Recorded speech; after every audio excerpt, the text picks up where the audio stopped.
ensayo sobre psicoterapia con mujeres desde una perspectiva de género. Ambos nos hablarán de la filosofía como complemento a la psicología en contexto clínico sanitario. Cuando queráis. Pero voy a decir que la tengo preparada, ¿no? Sí, puedes empezar con esto.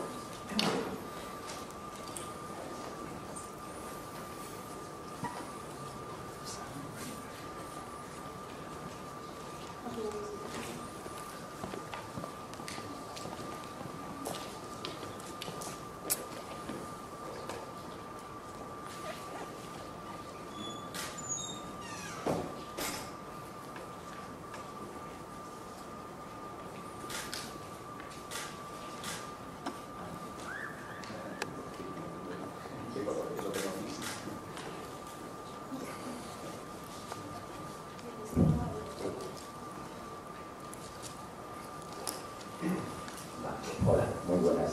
Se oye bien, ¿verdad?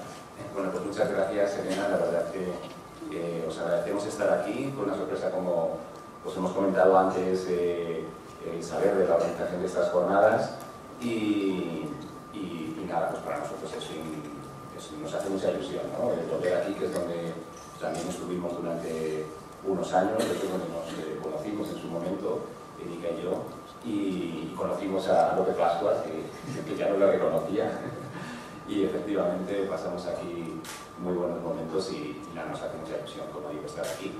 Así que vamos a ver si podemos decir algo que os resulte de un poquito de interés, y de hecho lo que vamos a decir, por lo menos en mi parte, va a tener bastantes puntos de conexión con la introducción que ha hecho el decano.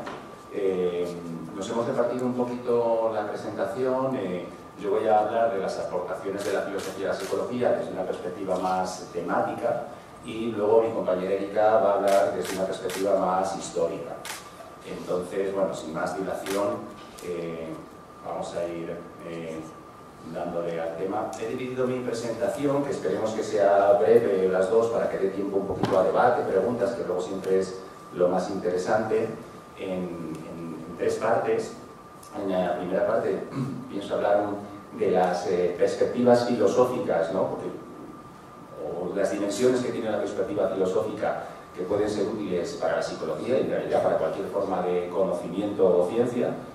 En segundo lugar, de los presupuestos filosóficos que siempre manejamos a la hora de intentar conocer la realidad y que hay que tener en cuenta, porque si no somos conscientes de los presupuestos que está implicado en nuestra tarea epistemológica, pues es posible que estos pasen inadvertidos.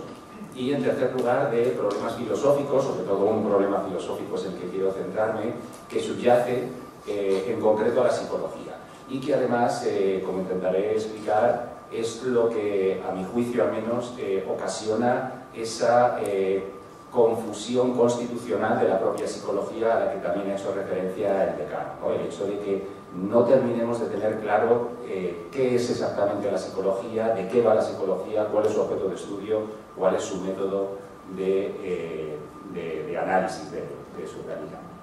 Bueno, pasando al primer punto, las perspectivas filosóficas, y de manera muy telegráfica. Bueno, pues yo estudié filosofía también antes de empezar en psicología, ¿no? Y bueno, claro, en filosofía estás acostumbrado mucho pues, al debate, al diálogo, a la pluralidad de perspectivas, y cuando llegué aquí la verdad es que me resultó un poco sorprendente cómo ya a priori se enfocaban las cosas mayormente, no quiero tampoco decir de manera absoluta, pero de una manera un tanto, a mi juicio, parcial o reduccionista. Bueno, yo creo que la filosofía aporta una perspectiva global de la realidad, el tener en cuenta las distintas dimensiones o aspectos de la realidad que están interaccionando, frente a una perspectiva que podríamos denominar parcial o fragmentada, ¿no?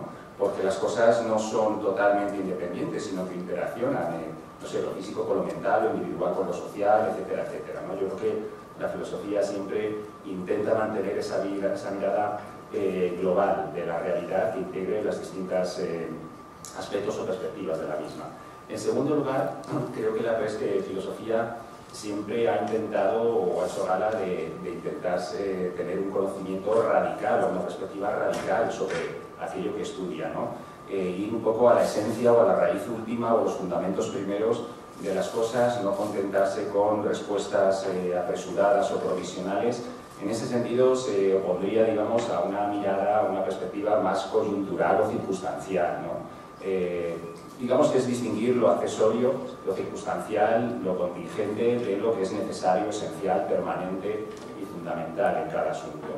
Después, por supuesto, una perspectiva crítica que se esté siempre planteando si los presupuestos con los que uno está operando están realmente bien fundamentados o no, frente a una perspectiva, digamos, dogmática, que llevándolo al extremo sería más propia de la religión que de la ciencia o de la filosofía, ¿vale? Pero la filosofía siempre es ojalá, digamos, de eso, ¿no? de tener esa perspectiva crítica y autocrítica, ¿no? Respecto de los propios conocimientos que uno cree haber alcanzado y sus presupuestos. Por supuesto, una perspectiva lógica, eso la psicología creo que la ha incorporado, por ejemplo, la psicología cognitiva, ¿no? Con esto de los sesgos cognitivos, ¿no? Pero bueno, ya desde los tiempos de los filósofos antiguos analizaban cómo la manera de razonar tiene el ser humano cae a veces en lo que llamamos falacias de razonamiento, ¿no? Hay como tipos de razonamientos que tienen la apariencia de ser correctos, aun sin serlo, y tenemos un poco la predisposición a confundirlos y a tener, ya digo, podemos hablar de falacias desde una perspectiva más lógica en filosofía o de sesgos cognitivos. En segundo, bueno, una segunda tanda de perspectivas filosóficas que creo que pueden ser útiles a la psicología, y además nos planteaba Elena también un poco la conveniencia de que luego esto tuviera aplicación práctica, que no fuera solamente una exposición muy teórica, muy abstracta. Bueno, yo creo que de cara a la psicoterapia, que es un poco a lo que nos dedicamos, ¿no? Somos psicólogos sanitarios, como ha dicho Elena, pues bueno, la filosofía te aporta o ha incidido mucho en la perspectiva existencial, sobre todo en el siglo XX, ¿no?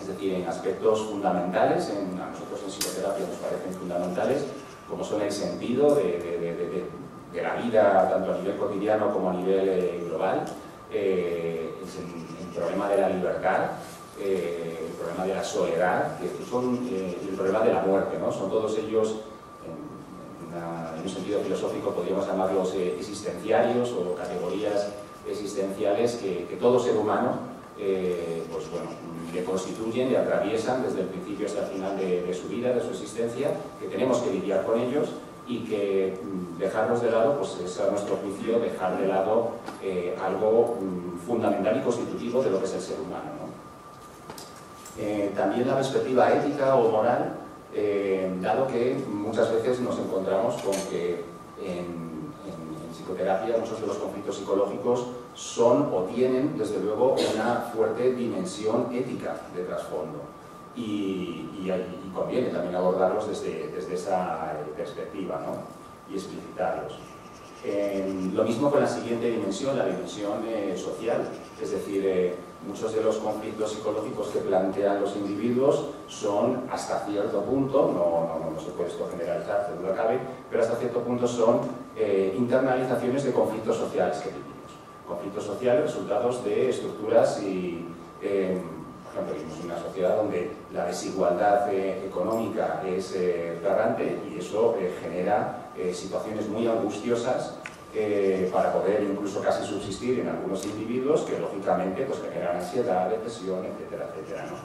Y bueno, lo mismo podemos hablar con el eje patriarcal de la sociedad, los conflictos que tienen que ver con la dimensión de género, etcétera, etcétera, ¿no? Que luego seguramente mi compañera hablará algo de ello de nuevo. Y también me parece interesante el hecho de tener una perspectiva concreta, es decir, que todas estas dimensiones, digamos, luego se concretan en un individuo particular, que hay que ir caso por caso, que hay que, de alguna manera, todas las teorías generales, saber cómo se concretan, o a lo mejor incluso dejarlas un poquito de lado para, sin memoria ni deseo, ¿no? Como decía un psicólogo, estar abierto a lo que el paciente o cliente, como queramos llamarlo, nos está planteando en su problemática concreta, ¿no? De una hermenéutica, una interpretación de esa cosmovisión individual que es única en cada persona. Los presupuestos filosóficos son o están en relación con las tres partes o tres ramas clásicas de la filosofía. Por un lado tenemos la epistemología, es decir, toda disciplina, y la psicología, por supuesto, es una disciplina que intenta obtener un conocimiento de la realidad, en este caso del ser humano y de su dimensión psicológica, pues tiene que plantearse cuestiones epistemológicas, ¿no? Como hacía referencia antes el decano. Entonces, ¿qué sea el conocimiento? ¿Cuándo está bien fundamentado? ¿Cuáles son los criterios que permiten distinguir el conocimiento científico del no científico o del no conocimiento?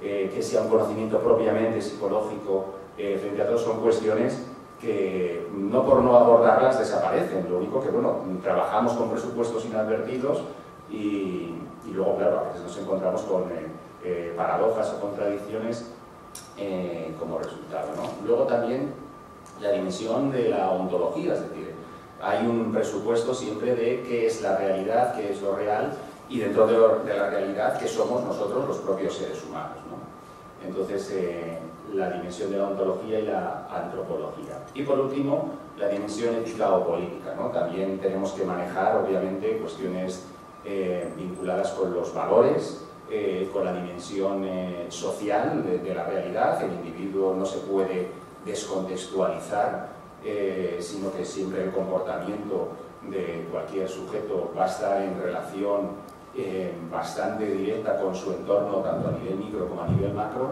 Y bueno, todas estas cuestiones de epistemología, ontología y ética política pues funcionan como presupuestos que conviene explicitar para manejarlos lo mejor posible. Y por último, el gran problema filosófico, he puesto en plural problemas filosóficos, pero sobre todo uno, ¿verdad?, que hace a mi juicio de la psicología una especie de ciencia o disciplina bisagra y collage, ¿no?, como una especie de pastiche que coge cosas de aquí, cosas de allá, y a veces genera una impresión de cierta indefinición y de cierto eclecticismo no del todo bien asentado o fundamentado, ¿vale? Tiene que ver con un dilema ontoepistemológico constitutivo de la propia psicología y que tiene que ver, por decirlo en términos muy coloquiales, con el famoso dilema cuerpo-mente, ¿no? ¿Qué es el ser humano y qué es lo que nosotros llamamos dimensión psicológica del ser humano, ¿no? El ser humano se puede reducir a su dimensión física, material, físico-biológica, o el ser humano tiene que entenderse su comportamiento sobre todo desde una dimensión, bueno, no reducible a, o sea, es una cosa más entre las cosas, es un mero objeto o es un sujeto. Y el sujeto es algo más que un objeto y no puede tener el mismo tipo de explicaciones. Es decir, se trataría la psicología de una ciencia natural, con las explicaciones nomotéticas o nomológicas deductivas que suelen decirse, ¿no?, en términos más técnicos, pero es decir, con explicaciones de tipo causal determinista, donde podemos elaborar leyes universales y necesarias que puedan predeterminar, predecir, digamos, el comportamiento de todos los sujetos a partir de ciertas causas, mismos efectos, como podemos predecir el comportamiento de los objetos físicos. En este caso, el cuerpo, la dimensión físico-corporal, sería una causa material eficiente, igual que en el caso de las ciencias naturales, y la mente sería, por poner un poquito o echar mano de la teoría materialista un poquito más elaborada, ¿no?, del emergentismo, sería un mero epifenómeno o fenómeno colateral, ¿no?, sin a su vez capacidad retroactiva causal sobre la dimensión física, o sería la psicología, sería otra alternativa esta, una ciencia propiamente humana o social, donde lo fundamental es no tanto dar explicaciones de tipo causal determinista, universal y necesario, sino comprender el sentido ideográfico. Ideográfico, como sabéis, viene de idios, ¿no?, que significa particular, singular, único de cada sujeto, de cada individuo. Por cierto, de ahí también viene la palabra idiota, ¿no?, que es el que se ocupaba solo de lo suyo particular y desatendía lo público y lo político, y eso, claro, en una sociedad democrática es un poco absurdo que dejes que otros decidan por ti. Pero bueno, cierro paréntesis que me voy. Entonces, se trataría de una comprensión en este lado, ¿no?, de este sujeto particular, cuál es el sentido concreto que tiene su acción, dada su cosmovisión, su sistema de valores, y que es muy difícil generalizarlo a una ley universal y necesaria como las que son habituales o en las ciencias naturales. Por lo tanto, desde esta perspectiva, no sería un minus, no sería algo negativo el no tener leyes universales y necesarias como las ciencias naturales, sino que es que precisamente el objeto de estudio, en este caso es un sujeto, no un mero objeto, es mucho más complejo y no podemos simplificarlo de esa manera, ¿no? Es decir, una comprensión adecuada al objeto de estudio exigiría de este modo ir un poquito más al caso por caso. No significa que no se puedan hacer digamos, generalizaciones estadísticas o generalizaciones de inclinaciones que puedan ocurrir en la mayor parte de sujetos, pero en última instancia no abandonar esta perspectiva ideográfica, ¿no? La mente desde esta perspectiva sería la causa final y causa eficiente, por utilizar los términos aristotélicos que recordaremos quizá del bachillerato, ¿no? Donde ambas además coincidirían, y el cuerpo sería una condición material de posibilidad. Y aquí, para terminar mi parte, traía un texto famosísimo de Platón, del Fedón, donde plantea esta misma disyuntiva, que además es un texto que recuerdo las jornadas de hace 20 años que hacía referencia al decano, también trajo otro profesor, porque es un clásico y que nos ilustra de cómo este dilema constitutivo de cómo hay que entender realmente al ser humano no es nada nuevo ni es del siglo XX, sino que es tan antiguo como la propia reflexión filosófica o científica sobre el propio ser humano, ¿no? Dice Platón, bueno, a través de Sócrates, ¿no? Que es siempre el personaje a través del cual expresa las ideas Platón. Bueno, el contexto del texto muy rápidamente es cuando a Sócrates que le condenan a muerte por corromper a la juventud y estas cosillas, pues le ofrecen la oportunidad de escapar, sus amigos, pero él rehúsa escapar, ¿no? Y dice que toda su vida ha estado defendiendo que hay que defender las leyes de la ciudad y si no se está de acuerdo pues hay que cambiarlas y que no va ahora a traicionar sus propios principios al final de su vida, ¿no? Y entonces, a raíz de esto, pues nada, hace una reflexión sobre cómo hay que entender, cómo hay que explicar el comportamiento del ser humano y hace referencia a aquellos que explican el comportamiento del ser humano acudiendo a causas de tipo físico-material exclusivamente, de tipo físico-químico-biológico. Bueno, lo de químico en la época de Platón obviamente no estaría, pero físico-biológico, ¿no? Y dice, llamar causas de esa clase, llamar causas a esa clase de cosas es demasiado absurdo, dice. Si uno dijera que sin tener cosas semejantes, es decir, sin tendones o huesos y todo lo demás que tengo, no sería capaz de hacer lo que decido, diría cosas ciertas. Es cierto que sin cuerpo no podríamos todo lo que implica el cuerpo, ¿no? Hoy en día Platón pues, habría puesto aquí sin neuronas y conexiones neuronales, etcétera, etcétera, ¿no? Pues no sería capaz, sin eso, de hacer lo que decido, diría cosas ciertas. Sin embargo, decir que hago lo que hago a causa de ellas, y eso al actuar con inteligencia, y no por la elección de lo mejor, sería un enorme y excesivo abuso de expresión. Pues eso es no ser capaz de distinguir que una cosa es lo que es la causa de las cosas y otra aquello sin lo cual la causa no podría nunca ser causa. A esto me parece que los muchos que andan como en tinieblas, adoptando un nombre incorrecto, lo denominan causa. Bueno, pues lo dejo aquí y muchas gracias.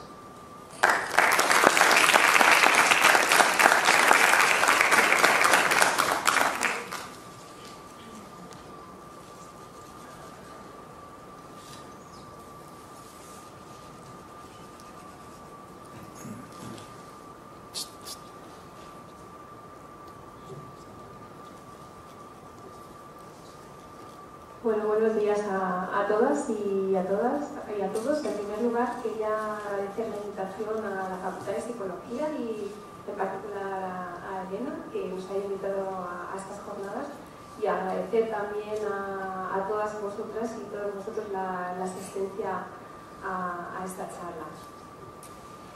Mi intervención se va a completar un poco más las diferentes perspectivas filosóficas que pueden aplicarse a la práctica clínica, ¿vale? Y empezaré ilustrando y empezaré hablando de una frase de Epicteto que es muy ilustrativa de cómo la filosofía puede ayudarnos a la práctica clínica, ¿no? a la perspectiva psicoterapéutica. Decía Epicteto: vana es la palabra del filósofo que no cura el sufrimiento del hombre. Bueno, pues intentaremos recurrir a una serie de autores de una forma muy somera para descubrir de qué manera sus palabras nos pueden ayudar a lidiar con el sufrimiento. En primer lugar, empezamos con el ya mencionado Sócrates y cómo se atribuye a él la técnica de la mayéutica. Mayéutica viene del griego dar a luz y se refiere a una técnica que consiste en realizar preguntas para descubrir las ideas latentes de una persona. Es la técnica que consiste en alumbrar ideas. Siempre se cuenta que la madre de Sócrates era partera y a partir de ahí pues él desarrolló esta técnica, ¿no? de dar a luz, de parir ideas, ¿no? de ayudar al otro a parir esas ideas. Entonces es algo que yo creo que todas las corrientes en psicología utilizan, desde la perspectiva psicoanalítica, la perspectiva cognitivo-conductual, etc. Todos de alguna manera recurrimos a preguntas abiertas y cuanto más abiertas, mejor. Yo me di cuenta que mi formación es psicoanalítica, donde la interpretación es la clave y pieza fundamental para producir el cambio en el paciente. Sin embargo, no es la interpretación a lo que más recurro, es la pregunta. Yo os recomiendo para los que vayáis a formaros en la clínica utilizar la pregunta no solo como una forma de recabar información, sino porque hay preguntas terapéuticas en sí mismas que ellos sin responderlas empiezan a generar ciertos cambios, ¿no? Cambios de perspectivas. Hay una serie de autores también que influyeron en el pensamiento de Freud. Muchos de estos autores no explícitamente reconocidos por Freud en cuanto a la influencia que tuvieron. Si es el caso, por ejemplo, de Empédocles, que hablaba de dos movimientos, ¿no? o dos fuerzas que gobiernan y rigen el mundo. Por un lado el amor y por otro lado el odio, ¿no? Que son dos fuerzas opuestas que están constantemente en tensión. Y es algo que contribuyó a ejercer influencia en la teoría pulsional de Freud, ¿no? en la división que hacía entre pulsión de vida y pulsión de muerte. ¿Cómo podemos aplicar estos conceptos a la terapia? Bueno, pues todo proceso terapéutico que implica cambio, implica vida, pero implica también muerte. Yo siempre hablo a mis pacientes para que no se asusten que todo proceso de terapia implica también muerte, implica retroceso, implica regresión e implica muchas resistencias para el cambio. Aunque al principio vienen con la intención consciente de cambiar, inconscientemente siempre hay fuerzas que se resisten al cambio. Hay miedo, hay mucho miedo al cambio, hay mucho miedo al desconocido. Y de alguna manera en el proceso de psicoterapia la persona o parte de la persona o partes de la persona van muriendo, ¿no? Desde este punto de vista la terapia es algo parecido a un proceso de duelo, ¿no? También en parte. Con lo cual también es importante reconocer que la terapia no es un camino de progresión constante, sino donde hay avances y hay retrocesos y no debemos asustarnos por esos retrocesos. De hecho, a veces, alguna vez cuando me ha pasado que una persona va en constante, va con un progreso perfecto, ¿no? va mejorando cada día más, yo desconfío porque esto no es lo habitual. Lo habitual es encontrarnos con esas pulsiones de vida y esas pulsiones de muerte, por decirlo así. También influyó Platón en Freud, y qué duda cabe que muchas veces los terapeutas aludimos al mito del carro alado para explicar muchas cosas que ocurren a los pacientes en terapia o en su propia vida, ¿no? Si os acordáis, Platón tenía el mito del carro alado, en donde él cuenta que una hormiga tiene que dominar un caballo blanco y un caballo negro, representante del caballo blanco de lo virtuoso y de los aspectos sublimes de la persona, frente a un caballo material más tosco, un caballo negro más fundamentado en lo material, más centrado en los aspectos más toscos.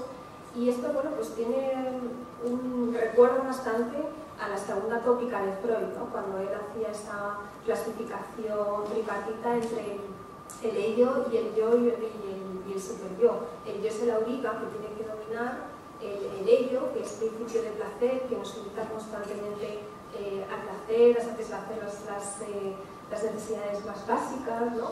Frente al otro caballo que bueno, nos invita a todo lo contrario, que es el principio del deber, que nos ordena, nos exhorta. Entonces ese yo, que está entre medias, tiene que lidiar. Muchos de los conflictos que tienen los pacientes y que presentan en terapia están un poco, se pueden representar de esta manera, ¿no? Como tiene que emerger un yo fuerte que equilibre los dos caballos desbocados. Y por último también en Freud, Schopenhauer ejerció una gran influencia en cuanto al concepto de voluntad, que recuerda bastante al inconsciente freudiano. La voluntad es ese concepto que pone en tela de juicio a la razón. Es un principio que gobierna el universo y que obra sin un motivo, que es irracional, que representa las motivaciones y deseos y tendencias humanas. Pues esto recuerda bastante al inconsciente de Freud.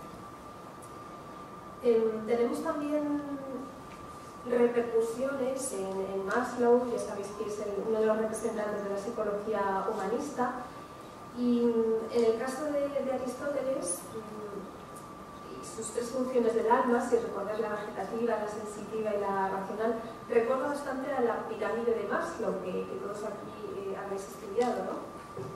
En donde sitúa en la base las necesidades biológicas, va extendiendo sociales y relacionales hasta llegar a la cúspide, donde está la búsqueda de sentido a la vida, ¿no? Y la autorrealización. Pues bien, la terapia muchas veces es, en primer lugar, hay veces que hay que ayudar a que la persona pues satisfaga las necesidades más biológicas, a que vienen con tanta desregulación biológica que hay que ayudar un poco a regular, ¿no? todo este tema biológico e ir ascendiendo un poco en la cúspide, ¿no? Hasta llegar un poco a hablar del sentido de la existencia y demás.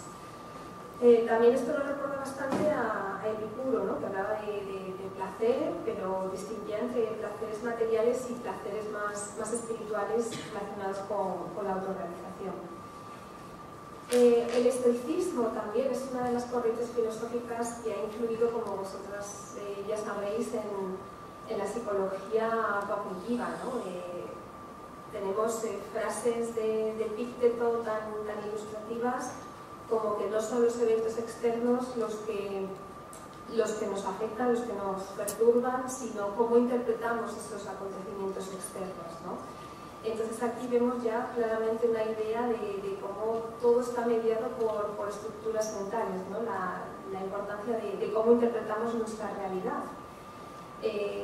Y también como los estoicos nos enseñaron a diferenciar entre lo controlable y lo incontrolable, ¿no? De lo que me puedo ocupar en la vida y de lo que simplemente tengo que aceptar porque me vienen las cosas tal cual sin que yo tenga ningún control sobre las mismas, ¿no? Decía Epicteto, no deseo deseo lo que me acontece y no lo que me apetece, ¿no? Es bastante ilustrativa de este tipo de filosofía. Y si decimos que todo está mediado por nuestras estructuras mentales, esto es algo que nos recuerda bastante a Kant, que decía que el acceso de la realidad no es algo directo, sino que está mediatizado por las facultades mentales, ¿no? Y esto es algo que en psicoterapia da mucho juego, ¿no? Porque es como a través de la interpretación cómo intentamos entender el mundo y cómo de alguna manera esa interpretación es modificable, ¿no? Y en función de cómo yo interprete, de alguna manera así me voy a sentir. Entonces es un poco también la idea de la terapia racional emotiva de Ellis y la terapia cognitiva de Beck. Tenemos también el escepticismo, ¿no? El skepsis viene del griego, que significa mirar con cuidado, donde también hay que aprender en terapia a tener cierta prudencia en la búsqueda de la verdad, a asumir la duda y la incertidumbre constante, algo que nos cuesta bastante lidiar, ¿no? La incertidumbre de la vida. Entonces, como representantes del escepticismo tenemos a Sexto Empírico, que decía cosas muy parecidas a lo que ya la filosofía, más o menos en años parecidos, siglo II después de Cristo, comentaban filósofos budistas como Nagarjuna, quienes, bueno, estaban, digamos, tenían cierta precaución a la hora de asumir de manera sus filosofías eran terapias filosóficas, porque nos ayudan a mantener la prudencia, a mantener la calma. En cuanto somos defensores a ultranza de ciertas ideas, digamos que nos enervamos, ¿no? nos dominan las pasiones, pues entonces estos filósofos nos ayudaban a serenarnos y a alcanzar la tranquilidad del espíritu, la ataraxia en el caso de Sexto Empírico y el nirvana en el caso de filósofos budistas como Nagarjuna. En cuanto al conductismo, otra de las corrientes fundamentales en psicología, pues bueno, claramente vemos que el conductismo ha tenido una gran influencia en cuanto al objeto de estudio, sino la conducta, ¿no? Todo conocimiento tiene que ser observable, es dependible en el conductismo. Y algo que en mi práctica clínica me ha ayudado bastante a ejercer la psicoterapia es la filosofía existencial. La psicología humanista bebe mucho de esos principios existenciales, de conceptos de la angustia, de la búsqueda del sentido de Heidegger, ¿no? Como no somos esencia, sino que somos existencia, y en esa existencia tenemos que ir digamos, comprometiéndonos con nuestra vida, con nuestro propio sentido. Y aquí encontramos figuras relevantes como Frank Isulón, que desarrolló la logoterapia e identificó lo que llamó en su momento las depresiones noógenas, ¿no? Las que vio que, lejos de ser problemas pulsionales, como Freud ya había determinado, este tipo de depresión cursa por una falta de sentido vital, ¿no? Estos conceptos de la filosofía existencial también están en figuras tan relevantes como Binswanger o Jaspers, ¿no? Que a través de los análisis del Dasein, ¿no? de Heidegger, del Dasein, ese ser que está ahí, que está arrojado al mundo, lo aplican también a la psiquiatría existencial y a la forma de entender los diferentes trastornos psicológicos. Y una figura también muy relevante y actual, que por cierto todavía vive, es Irving Yalom, un psiquiatra norteamericano que hablaba de los 4 temores fundamentales en el ser humano, que ya antes José Luis había citado, que es el temor a la muerte, el temor a la soledad, el temor a la libertad y el temor a la falta de un proyecto vital, ¿no? Pues vemos claramente cómo tienen un vínculo con lo que es la filosofía existencial. En cuanto a la antipsiquiatría, representados por las figuras de Laing y Cooper, vemos que el existencialismo ha tenido también una clara influencia, pues ellos se basan en Sartre y en su concepto de mala fe, de angustia, de lo que es el ser auténtico e inauténtico. Y tenemos también el marxismo, que influyeron en estos 2 autores, en cuanto que afirmaron que los trastornos psicológicos, lejos de ser o de estar relacionados con problemas neurológicos o de un origen biológico, eran internalizaciones de conflictos sociales y estructurales, ¿no? Basándose en Marx. Y por último,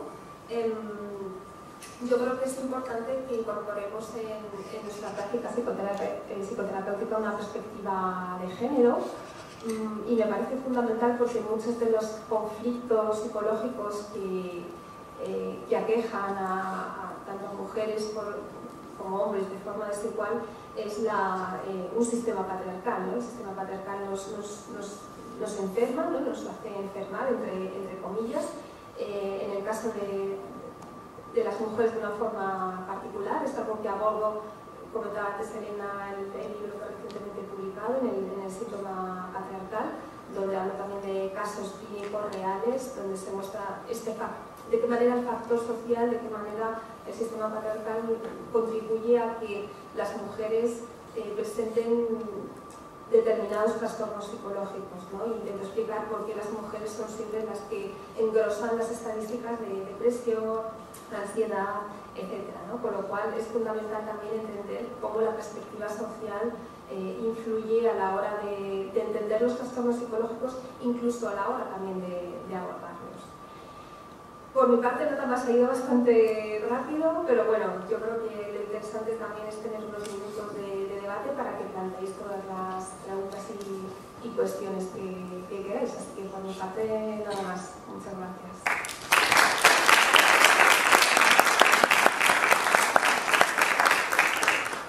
Pues muchísimas gracias a los dos, me ha parecido increíble, además muy bonito, muy bien explicado. Creo que es una suerte enorme que tengamos profesionales que se dedican a la clínica, porque ellos trabajan en arte consulta, que lo he dicho antes, son psicólogos clínicos, bueno, sanitarios, que están ahí todos los días viendo pacientes, trabajando con ellos. Y bueno, pues creo que es una suerte enorme para nosotros, que es lo que muchas veces como alumnos pedimos. Así que abrimos el turno de preguntas, si queréis hacer alguna, y si no, yo hago alguna que sí que pensaba, así que como queráis. Está mi compañera Lía con el micro por si alguien quiere intervenir. ¿No? Vale, pues yo sí que me gustaría preguntaros lo que vosotros veis en consulta, por ejemplo, ¿no? Que muchas veces lo que vemos aquí está como más categorizado en, pues en el DSM, ¿no? Sí que a lo mejor tenemos un trastorno de ansiedad, una depresión, pero veis que lo que subyace a todo esto a veces son problemas como más existenciales de una persona. Sí, desde mi punto de vista, sí, es algo también que abordo en el libro desde una triple perspectiva. Hay que tener una perspectiva social, es decir, cómo los trastornos psicológicos tienen una relación con lo que está ocurriendo, ¿no? en nuestro contexto social.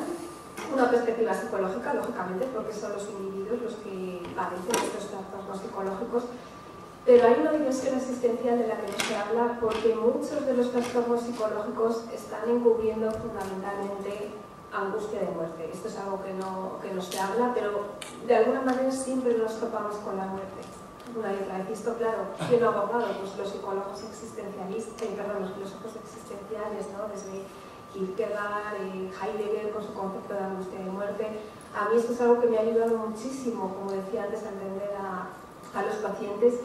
Para mí siempre hay una clara base existencial. Todos los trastornos psicológicos siempre cubren alguna dimensión. Los 4 temores fundamentales de los que hablaba Yalom, ¿no? Repito, esa angustia de muerte, por supuesto, esa angustia de libertad, hay mucho miedo a ser libres. Esa falta de sentido, ¿no? Falta de sentido de un proyecto vital, es algo que asusta bastante, y desde luego también el miedo a la soledad, que está muy relacionado con el miedo a la libertad. Con lo cual, tener estos 4 temores siempre en mente nos ayuda también a abordar esta cuestión más existencial.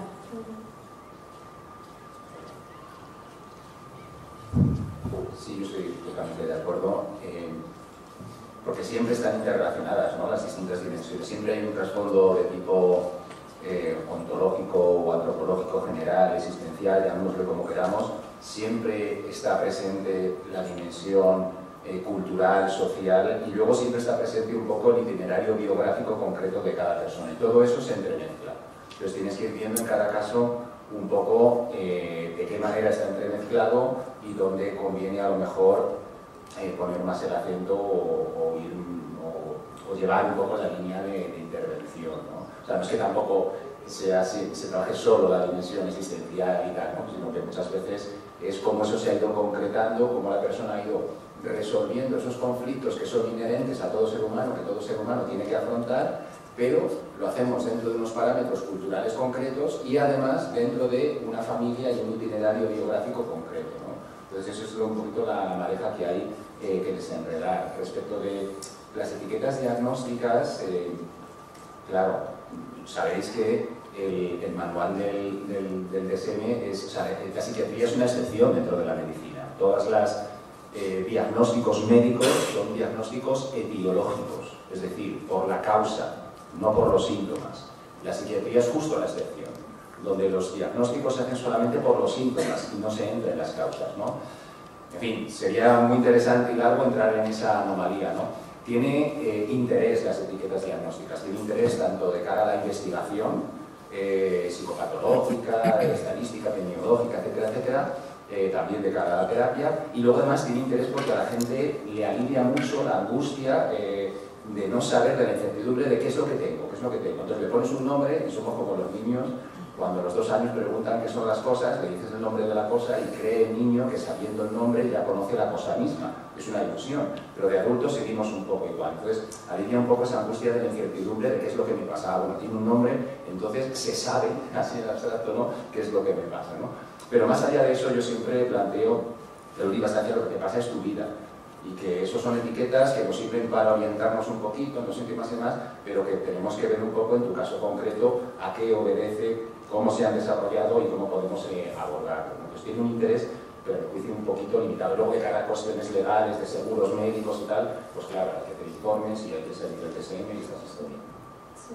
A mí me parece muy interesante lo que planteáis de la psicología cada vez pues más como ciencia, va generando un cuerpo de conocimiento que se puede ir aplicando y que nos guía y que nos sirve mucho para tratar a las personas, pero no podemos olvidar que también hay aspectos pues, que son más individuales, problemas existenciales, cómo vive cada uno sus circunstancias, y ahí pues sí que es verdad que a veces es donde podemos echar mano de estas corrientes filosóficas de las que habéis hablado, que es donde yo creo que hay más respuestas al final, ¿no? Porque si no te quedas un poco como en... Sí, vamos a hacer estas pautas y si no funcionan, ¿qué hacemos? ¿No? Si esta persona no las está procesando bien, ¿qué hacemos? Entonces creo que es muy bueno como complemento en ese sentido. ¿Alguna pregunta más? ¿La con alto, con micrófono? Sí, te doy.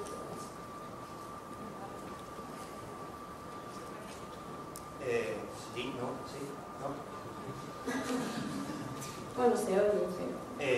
Bueno, muchas gracias por las ponencias. Yo quería preguntaros sobre, es una opinión personal, como profesionales que también habéis estudiado filosofía. Bueno, al menos mi perspectiva como estudiante actualmente en psicología es que el psicoanálisis es prácticamente como el hazmerreír, es el pasado oscuro de la psicología, y en cambio, observando otras ramas como la política, la filosofía, por supuesto, que actualmente toman muchísimo del psicoanálisis y de los autores psicoanalistas, quería preguntaros si consideráis que la academia psicológica, por llamarla de alguna manera, debería retornar de alguna manera al psicoanálisis o si deberían continuar como continúan ahora mismo en los estudios, bifurcándose en direcciones muy diferentes. Una en la parte más humanista, social, y una en la parte puramente científica. Muchas gracias. Lo último de la parte humanista social, que aquí también se hace esa bifurcación aquí, ¿quieres decir? Yo al menos la veo muy clara, quizá porque al estudiar en el doble grado nos centramos mucho más en la parte científica y se toca el psicoanálisis o poco o nada, para ser concretos. Sí, debería abrirse no solo al psicoanálisis, a otras perspectivas. Existe vida más allá de la terapia cognitivo-conductual y creo que si nos limitamos a esta terapia, creo que vamos a ayudar poco. Entonces creo que habría que abrir el abanico y no solo abrirse al psicoanálisis, sino a la terapia sistémica, a la terapia humanista, en fin, abrirse un poco más a las diferentes perspectivas porque necesitamos armarnos, ¿no? Necesitamos herramientas porque vamos a ver muchas personas con dificultades muy variadas y cuantas más herramientas tengamos, mejor. Por lo tanto, sí, debería de abrirse a todo ese abanico que existe de tipos de psicoterapia, porque es que además todas, o por lo menos las 4 fundamentales, están avaladas científicamente, incluido el psicoanálisis. Esto es algo que no se dice, pero que todas al estar avaladas científicamente tienen el mismo grado de eficacia, exactamente el mismo, lo cual también ha generado mucha polémica porque se habla de la paradoja del efecto dodo, ¿no? Haciendo alusión a un pasaje de Alicia en el País de las Maravillas. Entonces, ¿qué es lo que, aquí la pregunta a continuación sería qué es lo que cura entonces, ¿no? Porque la técnica, si cada escuela tiene una técnica diferente, ¿qué es lo que está curando a los pacientes? ¿No? Es una pregunta que todavía se está investigando. Sí, sí, es que esto es un temazo. Esto daría para unas jornadas solo sobre este tema, ¿no? Yo recuerdo cuando entré aquí, como he comentado antes, que me sorprendió un poco, lo voy a exagerar, pero no mucho, ¿no? Un poco, era como un poco de ideal epistemológico esto, es decir, no había casi ninguna reflexión epistemológica sobre, o sea, se partía de, o sea, se enseñaba la ciencia como se enseña la religión. Es decir, esto es científico o esto no, pero no había ninguna reflexión sobre qué significa ser científico. Había una asignatura que era sobre filosofía de la ciencia, era una optativa y creo que desapareció, igual que desaparecía antropología, sociología y tal. O sea, creo, no estoy muy seguro, igual estoy metiendo la pata, ¿no? Entonces, sí, o sea, es que además incluso el propio enfoque cognitivo-conductual, que luego resulta que es biocognitivo-conductual, hasta a mi juicio se le presenta sin profundizar en las contras. O sea, si es conductual, tiene una perspectiva o un potencial crítico-social enorme, y sin embargo eso está omitido totalmente. Se presenta el enfoque conductual desde una manera totalmente acrítica con la sociedad en la que vivimos. Lo cual, si tú vas a Skinner mismamente, pues Skinner era un tipo súper crítico con la sociedad. Luego, en fin, Deleuze van den Dos y tenía también sus cosas, ¿no? Pero aquí, entonces, ¿cómo puede enlazarse lo bio con lo conductual, con la mediación de lo psico, sin que genere una mínima contradicción, sin que haya una mínima reflexión sobre eso, ¿no? Con ese presupuesto en el fondo de la psiquiatría, que no de las psicologías, ese presupuesto del modelo biomédico de que en última instancia son trastornos neurológicos, que no hay ninguna prueba, es la gran metafísica del momento actual. La gran metafísica de la psicología o psiquiatría actual es el modelo biomédico, de que los trastornos psicológicos tienen una causa orgánica. No se ha encontrado nunca ningún marcador en ninguno, ni en la esquizofrenia ni en nada. Entonces, pero se sigue con el presupuesto de que alguna vez se encontrará, ¿no? Y estas historias de que, claro, como le damos los inhibidores de recaptación de la serotonina o la dopamina y resulta que más o menos mejora, que luego los metaanálisis de los últimos años se ve que eso de que mejoran está bastante cuestionado, porque en la mayoría de los estudios sale que el efecto es puramente placebo, cuando se hace con grupos de control de doble ciego, etc. Pero como entonces presuponemos que era la falta de serotonina en el cerebro. Es una cosa epistemológicamente burda, que es como si tengo un dolor, me dan aspirina, me quita el dolor, entonces el dolor estaba producido por la falta de aspirina en el cerebro. O sea, es una cosa que no se sostiene, ¿no? Que está hoy en día totalmente descartado a nivel, pero seguimos funcionando con ello de una manera crítica. Entonces, sí, no solo el psicoanálisis, o sea, a mí me parece que el psicoanálisis, por supuesto, es que había mucho que hablar, o sea, perdón, ya me está estirando que me enrollo mucho, pero hay cosas que dice el psicoanálisis que no los psicólogos cognitivos, sino la ciencia cognitiva ha refrendado, las llaman con otro nombre, pero procesos de represión y de retorno de lo reprimido. Hay estudios interesantísimos en psicología cognitiva, por ejemplo, del olvido dirigido. Los estudios de experimentos de olvido dirigido son experimentos que validan experimentalmente el proceso de represión. Y hay un proceso súper interesante, que no está traducido, lo llaman en inglés de dream rebound, el rebote de sueños, ¿no? Que prueba que cuando uno se esfuerza por reprimir las cosas que le preocupan, luego es más probable que sueñe con ellas. Es decir, el retorno de lo reprimido, con lo cual el A y el B, o sea, los dos grandes pilares del psicoanálisis más clásico de Freud, y sin embargo se ignora totalmente, ¿no? O sea, es decir, habría muchísimo que hablar al respecto. O sea, me lo dejo aquí, pero vamos, un temazo, sí. Sí, muy interesante lo que planteaban compañeros. Al final nosotros, yo también por eso lo he dicho un poco así, ¿no? Tenemos una formación cognitivo-conductual y quizá pues veo otras terapias, otros tipos de aproximaciones a la psicología como complementario a la formación que nosotros hemos ido recibiendo, pero es cierto que como tal son también terapias que pueden ser muy válidas y hay que estar abierto a que todo se pruebe y si demuestra que tiene eficacia y científicamente, pues por supuesto que abrirse a todo porque va a enriquecer. Que lo cognitivo-conductual lo trabajamos también, ¿eh? Sí, sí. Claro, o sea, una perspectiva como más multidisciplinar dentro de la propia psicología, ¿no? Yo creo que es lo que más puede enriquecer en este sentido. Pues muchas gracias, vamos a despedir ya a José Luis García. Un aplauso.